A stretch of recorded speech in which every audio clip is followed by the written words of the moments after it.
बंदर और बकरी की कहानी। चंपकवन नाम का एक जंगल था जिसमें एक बंदर और एक बकरी रहते थे। दोनों पक्के दोस्त थे। वे दोनों एक दूसरे के सुख दुख में हमेशा मदद करते थे। दोनों की दोस्ती देख जंगल के सभी जानवर उनके साथ रहना चाहते थे, क्योंकि जंगल के जानवर बंदर और बकरी से अच्छी अच्छी बातें सीखना चाहते थे। बंदर बहुत चंचल और बुद्धिमान था। वो जंगल के कोने कोने से परिचित था। एक दिन बंदर ने बकरी से बोला, तुम हर दिन जंगल की यही हरी घास और पत्ते खाती रहती हो। मेरे प्यारे दोस्त, चलो आज मैं तुम्हें इस जंगल का सबसे अच्छा फल स्ट्रॉबेरी खिलाता हूं, जो आपको बहुत पसंद आएगा।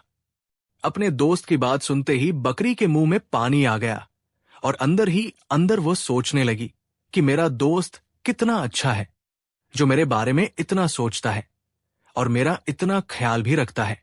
दोनों दोस्त जंगल के किनारे पर जाते हैं, जहां पर एक पेड़ पर लाल लाल स्ट्रॉबेरी लगे होते हैं।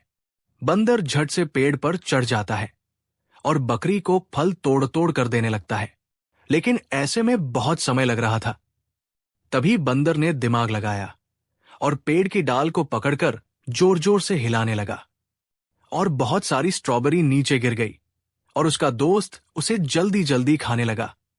उसी पेड़ पर चिड़िया का एक घोंसला भी था, जिसमें चिड़िया अपने बच्चों के साथ रहती थी। उस समय चिड़िया अपने बच्चों के लिए खाना लाने बाहर गई हुई थी। बंदर के डाल हिलाने के कारण चिड़िया के बच्चे घोंसले